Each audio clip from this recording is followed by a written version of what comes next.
कसं वाचलं पाहिजे आणि एकंदरीतच झाड हा विषय कसा चांगला झाला पाहिजे आणि वाचली पाहिजे त्याच्याबद्दल चर्चा केली. बाकी मात्र मुख्यमंत्र्यांनी या संपूर्ण प्रकरणावरती पहिल्यांदा जेव्हा ते व्यक्त झाले तेव्हा त्यांनी सांगितलं की ॲक्टिव्हिजम केला जातोय, अनेक जण राजकीयदृष्ट्या पर्यावरणवादी होऊ पाहत आहेत. एक प्रकारे ज्या पद्धतीने वृक्षतोडीला विरोध करणाऱ्यांवर त्यांनी टीका केलेली आहे. तुम्ही सुद्धा सरकारमधल्याच एका पक्षाशी जोडले गेलेले आहात, याला कसं उत्तर द्याल? कारण ज्या पद्धतीने गिरीश महाजनांनी सुद्धा तिथे जाऊन आम्ही वेगळी झाडं लावतोय असं सांगितलेलं आहे. आणि आपण बोललो ना की वेगळी झाडे पण अशी काही लागत नाहीत आणि ते बरोबर होत नाही. आणि 15 फुटी झाडं वगैरे तर अगदीच मजाक आहे ती. ज्या जागेत झाडं आलीच नाहीत तिथं आता 15 फुटी झाडी कशी लागणार? तिथं मातीच तशी नसेल, खतच नसेल, पाणीच नसेल तर कशी येतील ना?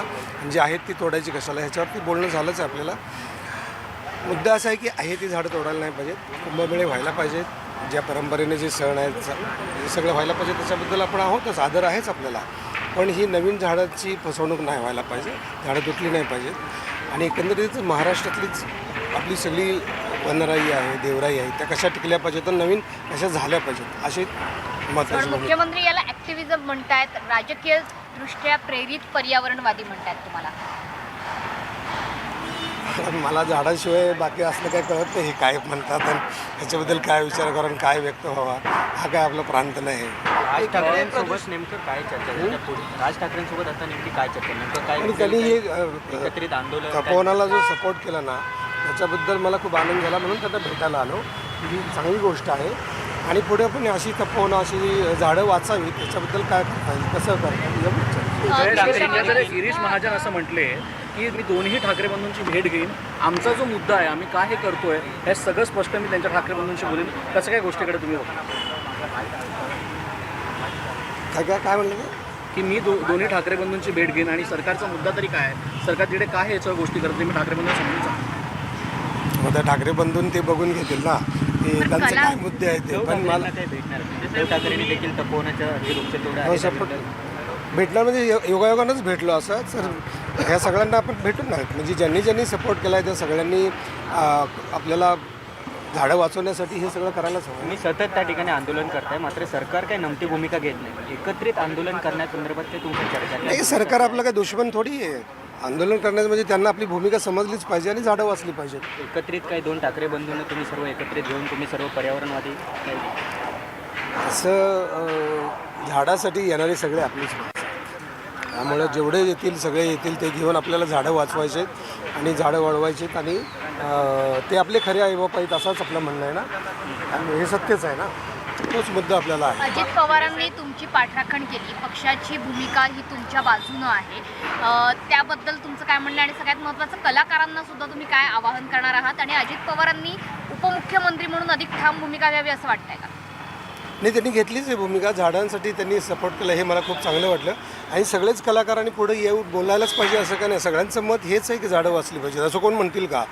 आता काही पर्यावरणवादी विनाकारणच सपोर्ट करत नसतील तर ते जरा त्यांचा विचार करावा लागेल. पण पर्यावरणवादी वगैरे, तू पण पर्यावरणवादी, ह्या पण आहे, कोणाला वाटतं काय झाड तुटावं? तुम्हाला वाटतं काय तुटावं वाटतं का झाड?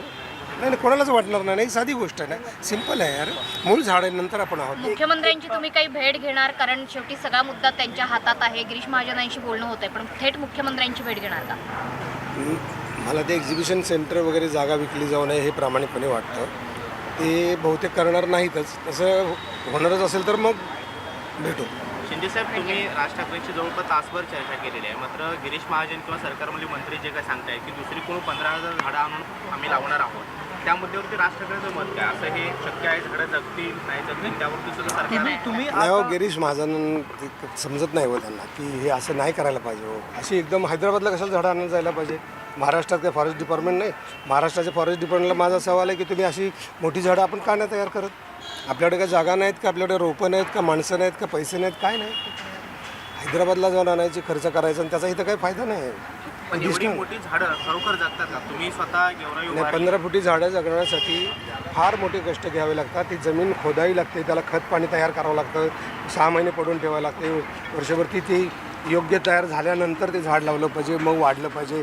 हे असं लगेच आणलं तिकडं खोदला खड्डा आणि लावला लगेच की 2 फुटावरून 4 फुटावर खड्डे काढले आणि झाली लगेच, म्हणजे असं नाही होत ना. तर हे समजायला पाहिजे. मंत्री लेवलच्या माणसांना जर समजत नसेल, काढा खड्डे, आयुक्त लेवलला काढा खड्डे, लावा झाडं, एवढं महाराष्ट्राला करा फसवतो तुम्ही. नाशिक महापालिकेने एक्झिबिशन सेंटरचा प्रस्ताव आणलेला होता, त्याच्या पद्धतीचं टेंडर सुद्धा निघण्याच्या प्रोसेसमध्ये होतं. आता सांगितलं जातं की आम्ही हे टेंडर रद्द करतो आहोत.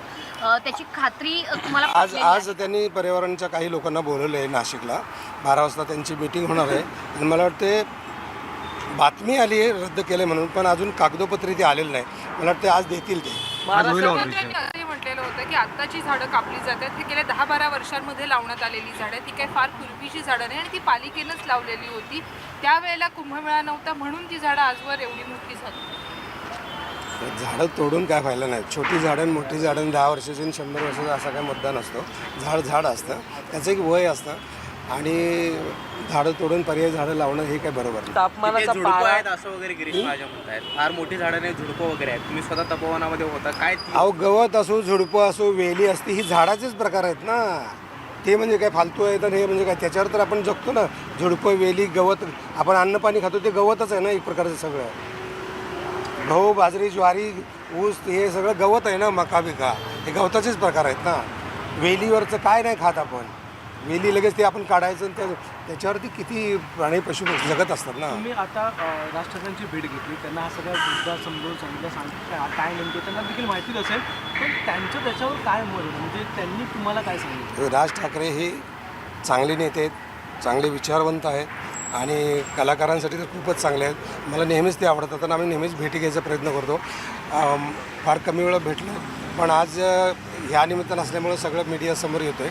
पण अदरवाईज मला ते नेते माणूस म्हणूनच आवडतात जास्त. ते काय म्हणाले तुम्हाला या तपोवनाच्या संदर्भात, त्यांचं काय मत आहे? नाही चर्चा केली की हीच की बाबा अरे ही झाडं वाचली तर तुम्ही गेला धन्यवाद मी म्हणलं, तुम्ही गेला फार आवडलं आणि वाचलं पाहिजे, असंच आहे ना ते. महाराष्ट्रातील तापमान सतत वाढत राहिलेलं आहे, प्रदूषणाचा विळखा आहे, तरीही झाडं कापली जातात. ते सरकारला हे जाणीव आहे की नाही गोष्टीची? ओझोन लेअर डॅमेज झालेलं आहे. जाणीव आपल्या सगळ्यांनाच असली पाहिजे. तू तुझ्या वयात की झाडं लावलीत का? तू आयुष्यभर आपण ऑक्सिजन खाली होतो, आपण ती झाडं लावलं का? गव्हर्नमेंटनं सरकारनं करायचं म्हणजे आपण सगळ्यांनी मिळून करायचं आणि सरकार पण आपणच त्यांचे आहोत. त्यामुळे आपण सगळ्यांनी मिळून झाडं वाचवली पाहिजे, सगळ्यांनी मिळून झाडं लावली पाहिजे. शेवटचा प्रश्न, समाज माध्यमांमधनं नाना पाटेकर असतील, कृष्ण नासपुरे असतील किंवा अण्णा हजारे असतील, यांना सुद्धा प्रश्न विचारले जात आहेत की नामा फाउंडेशन या बाबतीत पुढे काय येत नाही, अण्णा हजारे अशा वेळी गप्प का आहेत? समाज माध्यमांमधनं अशा काही लोकांचीही नावं घेऊन विचारलं जात आहे, त्यांना तुम्ही आवाहन करणार का? कारण अनेक कलाकार तुमच्यासोबत आहेत. नाना पाटेकरांचं मत झाडं वाचवण्याचंच आहे. काल ते नाटकाला आले होते, सखाराम बाईंवर नाटक बघितलं, त्यांना खूप आवडलं आणि त्यांनी कौतुक केलं आणि त्यांनी हेही सांगितलं की हा चांगला मुद्दा आहे आणि सगळ्यांनी सारखं मीडियासमोरच बोललं पाहिजे असं नाही. सगळ्यांचं मत आहे, प्रत्येक माणसाचं मत आहे आणि प्रत्येक माणसाचं मत असलंच पाहिजे, झाडं वाचलीच पाहिजे. सर एक प्रश्न आहे, यवतमाळमध्ये 8वीच्या विद्यार्थ्यांना एक प्रश्नपत्रिका प्रश्नपत्रिका, त्यामध्ये यापैकी श्रेष्ठ जात कोणती असा प्रश्न विचारला गेला. काय यापैकी श्रेष्ठ जात कोणती असा प्रश्न विचारला गेला. त्यामध्ये 4 जाती होत्या, ब्राह्मण जात किंवा या 4 जाती आहेत. तर काय वाटतं विद्यार्थ्यांना अशा प्रकारे प्रश्न विचारला? मला फक्त झाडांबद्दल काय असेल तर विचार, बाकी विचारू नका. Thank you sir. थँक्यू. आपण सगळे मिळून झाडं लावूया, सगळे मिळून झाडं वाचूया हे लक्षात घ्या तुम्ही, आम्ही वेगळे नाही.